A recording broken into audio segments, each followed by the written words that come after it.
মানে যে আমরা সাংবাদিকতা করি, আগে কখনো সাংবাদিকদের উপর কখনো মানে আক্রমণ বা তাদেরকে হত্যা করার কোনো পরিকল্পনা হয় নাই। কিন্তু এই আন্দোলনে দেখা গেছে আন্দোলনকারী এবং প্রশাসন উভয় দিক থেকে সাংবাদিকদের উপর বিভিন্ন নির্যাতন এবং হত্যা হয়েছে। সে ব্যাপারে কিন্তু একটা কথাও আপনি কোথাও লেখেননি বা বলেননি। প্লিজ আমি কথাটা শেষ করেন। হ্যাঁ, না আমি বলছি সাংবাদিকদের একটা কথাও কোথাও আপনার আমি দুঃখিত। আমি এখন এটা অ্যাড করছি, আমি বলছি, আমি নিন্দা করছি। লেখার ভুল হয়ে যেতে পারে, মানুষ মাত্রই তো ভুল হয়। সাংবাদিকদের এটা বিচার হতে হবে এবং আমরা তাদের সাথে আছি। যারা এই কাজটা করেছে, সে অনুপ্রবেশকারী হোক, পুলিশ হোক, আইন শৃঙ্খলার লোক হোক, আমরা তাদের শক্ত বিচার চাই। আপনি ঠিকই বলেছেন, এটা হয়তো লেখার মধ্যে রাত্রে জেগে তাড়াতাড়ি করে লিখছি, কিন্তু আমার মনেই কতটা আছে। আপনি না বললেও আমি হয়তো বলে দেখতাম। আপনি স্মরণ করে দেওয়ার জন্য অনেক ধন্যবাদ। ছাত্রদের একটি আন্দোলন ছিল কোটা। সে কোটা আন্দোলনে সরকার বিচার বিভাগের মাধ্যমে কোটা তাদের সংস্কার করেছে, তাদের দাবি পূরণ করেছে। কিন্তু তারপরেও এখন যে সহিংসতা হচ্ছে সারা দেশে, এটা অনেকেই বলছে ছাত্র আন্দোলন। আসলে কি এটা ছাত্র আন্দোলন আছে এখন?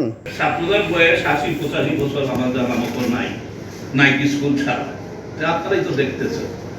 তবে কিছু ছাত্র তো আছেই, তাদেরকে সান্ত্বনা দিতে হবে। কেউ যদি মিসগাইড করে থাকে, না, তাদের তো একটাই দাবি ছিল যে মেধার বিকাশ ঘটাতে হবে এবং মেধার মূল্যায়ন করে চাকরি দিতে হবে। দাবি তো এড হলো যে কোনো কারণে, আর এড হলো এই জন্য যে ছাত্ররা হতাহত হলো।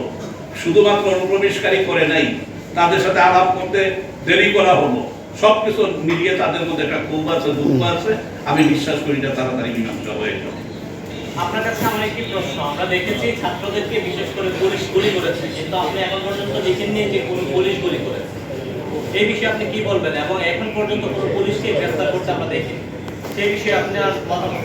আমরা এই ব্যাপারে সরকারের সাথে যতটুকু আলোচনা করেছি, সরকার বলছেন যে ছাত্রলীগের ছেলেরা গুলিবিদ্ধ হয়েছে, মৃত্যুবরণ করেছে, সাংবাদিক মৃত্যুবরণ করেছে, পুলিশ মৃত্যুবরণ করেছে, আর ছাত্ররা মৃত্যুবরণ করেছে। আমরা এই কথাটা স্পষ্ট বলেছি, যে যাকে গুলি করেছে বিশ্বাসযোগ্য তদন্তের মাধ্যমে দ্রুত তাকে করতে হবে, সে পুলিশ হোক বা অন্য কেউ। আমি একটা প্রশ্ন জানতে চাচ্ছি, সেটা হচ্ছে যে আপনার যারাই এই আন্দোলনে ধ্বংসলীলা চালিয়েছে, তো আপনারা সব জায়গায় একটা কথা বলে থাকেন যে ধ্বংসলীলা চালিয়েছে এতে করে দেশের ভাবমূর্তি নষ্ট হয়েছে। আমি জানতে চাচ্ছি আপনার কাছে, যারা ধ্বংসলীলা চালিয়েছে এবং তাদেরকে ট্যাকেল দেওয়া, তাদেরকে হচ্ছে যে তারা যাতে সেই ধ্বংসলীলা না চালিয়ে পারে, এটা সম্পূর্ণ আইন শৃঙ্খলা এবং সরকারের দায়িত্ব ছিল। তো সেক্ষেত্রে সরকারের ভাবমূর্তি নষ্ট হবে কেন, দেশের ভাবমূর্তি নষ্ট হবে, এটা জানতে চাচ্ছি। এদেশে এই ধ্বংসাত্মক কার্যের জন্য ব্যবসা আসবে না, বিনিয়োগকারীরা আসবে না, এক্সপোর্ট হবে না। বুটের পাশে আমরা নিয়ন্ত্রণ দিতে পারি, দেশের মানুষ তাদের সরকার ইচ্ছা করলে আমরা সরিয়ে দিব, কিন্তু দেশ তো আমাদের। একটা সরকার 2 বছর নিলে, 3 বছর নিলে, 5 বছর নিলে, 15 বছর ক্ষমতায় থাকবে, তাতে কি আসতে গেছে? কিন্তু দেশ আমাদের সব দিনই থাকবে। তো দেশের ভাবমূর্তি কোনোভাবে নষ্ট করা যাবে না। দেখেন না আমাদের কি দুর্ভাগ্য, 17-18 হাজার শিশু হত্যা করছে।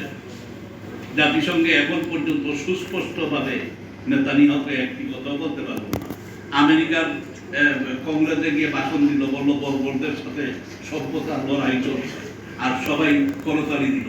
এরাই তো আমাদের ফ্রিডম অফ স্পিচ, আমাদের মানবতা, আমাদের স্বাধীনতা নিয়ে এরাই বেশি বেশি কথা বলছে। আমাদের কথা আমাদের বলতে হবে। বিদেশে কোনো প্রভুর কথা, কোনো প্রভু নাই আমাদের। দেশের মানুষ দেশের কথা বলতে হবে।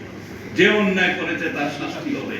আপনারা নিশ্চিত থাকেন যে অন্যায়কারীদের শাস্তির দাবিতে আমরা তো বলছি আমরা রাস্তায় থাকবো, কিন্তু এই দেশের ক্ষতি আমরা করতে দিতে চাই না। মেট্রো রেল এটা কি দুষ্কর্ম?